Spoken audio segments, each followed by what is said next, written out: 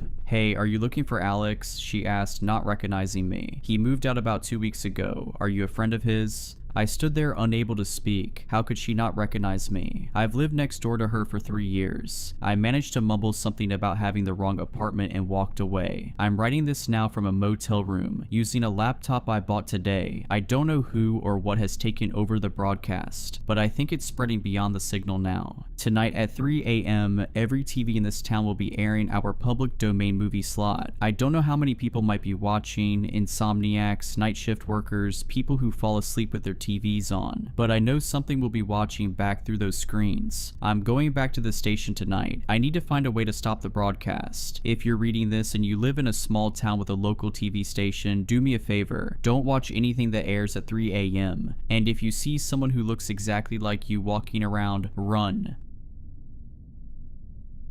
Every summer when I was a child, my family would visit our relatives in the northwest of Ireland, in a rural, low-populated region. Leaving our home in England, we would road trip through Scotland before taking a ferry across the Irish Sea, driving a further 3 hours through the last frontier of the United Kingdom. My 2 older brothers and I would know when we were close to our relative's farm, because the country roads would suddenly turn bumpy as hell. The northwest of Ireland is a breathtaking part of the country. Its Atlantic coastway is wild and rugged, with pastoral green hills and misty mountains. The villages are very traditional, surrounded by numerous farms, cow, and sheep fields. My family and I would always stay at my grandmother's farmhouse, which stands out a mile away due its bright red-painted coating. These relatives are from my mother's side, and although the northwest, and even the rest of Ireland for that matter, is very sparsely populated, my mother's family is extremely large. She has a dozen siblings, which was always mind-blowing to me, and what's more, I have so many cousins I've yet to meet them all. I always enjoyed these summer holidays on the farm, where I would spend every day playing around the grounds and feeding the different farm animals. Although I usually played with my 2 older brothers on the farm, by the time I was 12, they were too old to play with me and would rather go round to one of our cousins' houses nearby to either ride dirt bikes or play video games. So I was mostly stuck on the farm by myself. Luckily, I had one cousin, Grana, who lived close by and was around my age. Grana was a tomboy, and so we more or less liked the same activities. I absolutely loved it here, and so did my brothers and my dad. In fact, we loved the northwest of Ireland so much, we even talked about moving here. But for some strange reason, although my mum was always missing her family, she was dead against any ideas of relocating. Whenever we asked her why, she would always have a different answer. There weren't enough jobs, it's too remote, and so on. But unfortunately for my mum, we always left the family decisions to a majority vote, and so if the 4 out of 5 of us wanted to relocate to the northwest of Ireland, we were going to. On one of these summer evenings on the farm, and having neither my brothers or Gran to play with, my uncle Dave, who ran the family farm, asks me if I'd like to come with him to see a baby calf being born on one of the nearby farms. Having never seen a newborn calf before, I enthusiastically agreed to tag along. Driving for 10 minutes down the bumpy country road, we pull outside the entrance of a rather large cow field, where, waiting for my uncle Dave, were 3 other farmers. Knowing how big my Irish family was, I assumed I was probably related to these men too. Getting out of the car, these 3 farmers stare instantly at me, appearing both shocked and angry. Striding up to my uncle Dave, one of the farmers yells at him, "What the hell's this Wayne doing here?" Taken back a little by the hostility, I then hear my uncle Dave reply, "He needs to know. You know as well as I do they can't move here." Feeling rather uncomfortable by this confrontation, I was now somewhat confused. What do I need to know? And more importantly, why can't we move here? Before I can turn to Uncle Dave to ask him, the 4 men quickly halt their bickering and enter through the field gate entrance. Following the men into the cow field, the late evening had turned dark by now, and not wanting to ruin my good trainers by stepping in any cow paths, I walked very cautiously and slowly. So slow in fact, I'd gotten separated from my uncle's group, trying to follow the voices through the darkness and thick grass. I suddenly stopped in my tracks, because in front of me, staring back with unblinking eyes, was a very large cow, so large I at first mistook it for a bull. In the past, my Uncle Dave had warned me not to play in the cow fields because if cows are with their calves, they may charge at you. Seeing this huge cow staring stonewall at me, I really was quite terrified, because already knowing how freakishly fast cows can be, I knew if it charged at me, there was little chance I would outrun it. Thankfully, the cow stayed exactly where it was, before losing interest in me and moving on. I know it sounds ridiculous talking about my terrifying encounter with a cow, but I was a city boy after all. Although I regularly fed the cows on the family farm, these animals still felt somewhat alien to me, even after all these years. Brushing off my close encounter, I continued to try and find my Uncle Dave. I eventually found them on the far side of the field's corner. Approaching my uncle's group, I then see they're not alone. Standing by them were 3 more men and a woman, all dressed in farmer's clothing. But surprisingly, my cousin Granna was also with them. I go over to Gran to say hello, but she didn't even seem to realize I was there. She was too busy staring over at something behind the group of farmers. Curious as to what Granna was looking at, I move around to get a better look, and what I see is another cow, just a regular red cow, laying down on the grass. Getting out my phone to turn on the flashlight, I quickly realized this must be the cow that was giving birth. Its stomach was swollen, and there were patches of blood stained on the grass around it. But then I saw something else. On the other side of this red cow, nestled in the grass beneath the bushes, was the calf, and rather sadly it was stillborn. But what greatly concerned me wasn't that this calf was dead. What concerned me was its appearance. Although the calf's head was covered in red slimy fur, the rest of it wasn't. The rest of it didn't have any fur at all, just skin. And what made every single fiber of my body crawl was that this calf's body, its brittle infant body, it belonged to a human. Curled up into a fetal position, its head was indeed that of a calf. But what I should have been seeing as 2 front and hind legs were instead 2 human arms and legs, no longer or shorter than my own. Feeling terrified and at the same time in disbelief, I leave the calf, or whatever it was, to go back to Granna, all the while turning to shine my flashlight on the calf, as though to see if it still had the same appearance. Before I can make it back to the group of adults, Gran stops me. With a look of concern on her face, she stares silently back at me before she says, "You're not supposed to be here, it was supposed to be a secret." Telling her that Uncle Dave had brought me, I then ask what the hell that thing was. "I'm not allowed to tell you," she says. "This was supposed to be a secret." 20 or 30 so minutes later, we were all standing around as though waiting for something, before the lights of a vehicle pull into the field and a man gets out to come over to us. This man wasn't a farmer, he was some sort of veterinarian. Uncle Dave and the others bring him to tend to the calf's mother, and as he did, me and Gran were made to wait inside one of the men's tractors. We sat inside the tractor for what felt like hours. Even though it was summer, the night was very cold, and I was only wearing a soccer jersey and shorts. I tried prying Grande for more information as to what was going on, but she wouldn't talk about it, or at least wasn't allowed to talk about it. Luckily, my determination for answers got the better of her, because more than an hour later, with nothing but the cold night air and awkward silence to accompany us both, Gran finally gave in. This happens every couple of years to all the farms here, but we're not supposed to talk about it, it brings bad luck. I then remembered something. When my dad said he wanted us to move here, my mum was dead against it. If anything, she looked scared just considering it. Almost afraid to know the answer, I work up the courage to ask Grana, "Does my mum know about this?" Sat stiffly in the driver's seat, Grana cranes her neck round to me. Of course she knows, Grana reveals. Everyone here knows.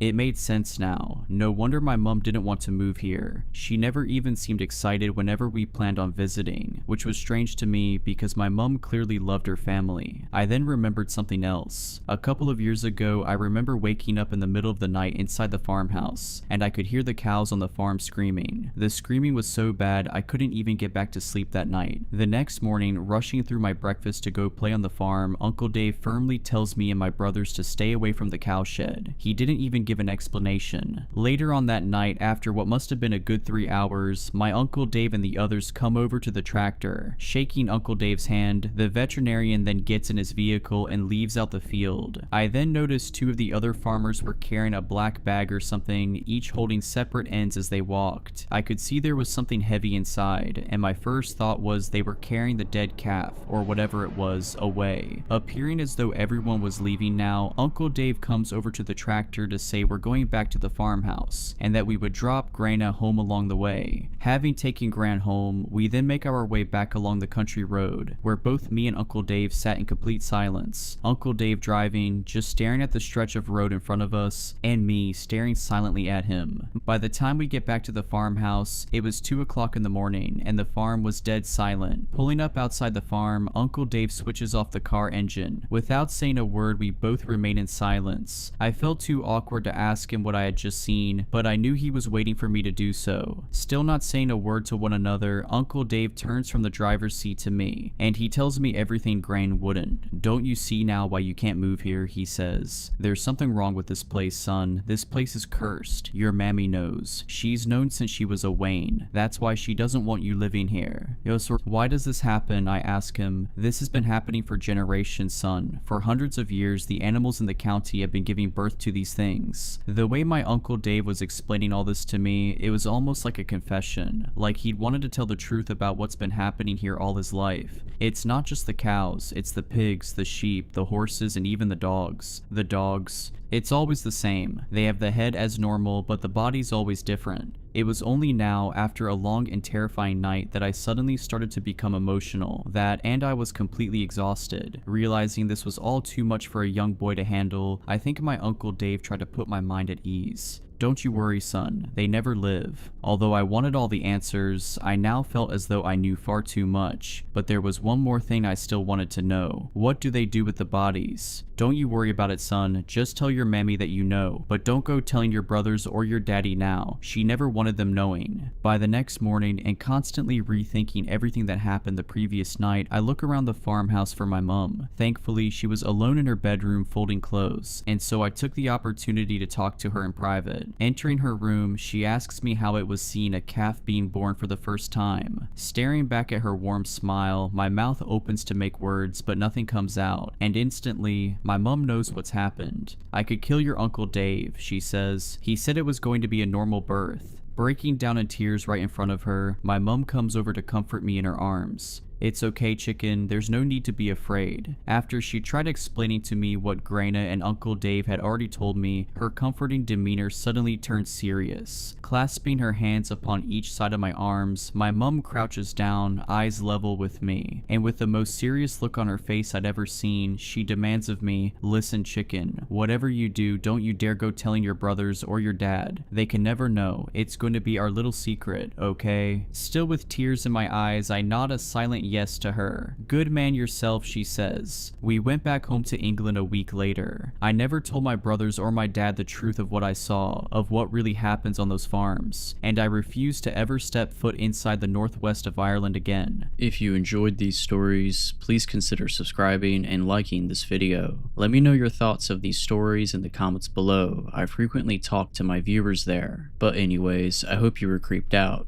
Just kidding. Stay safe.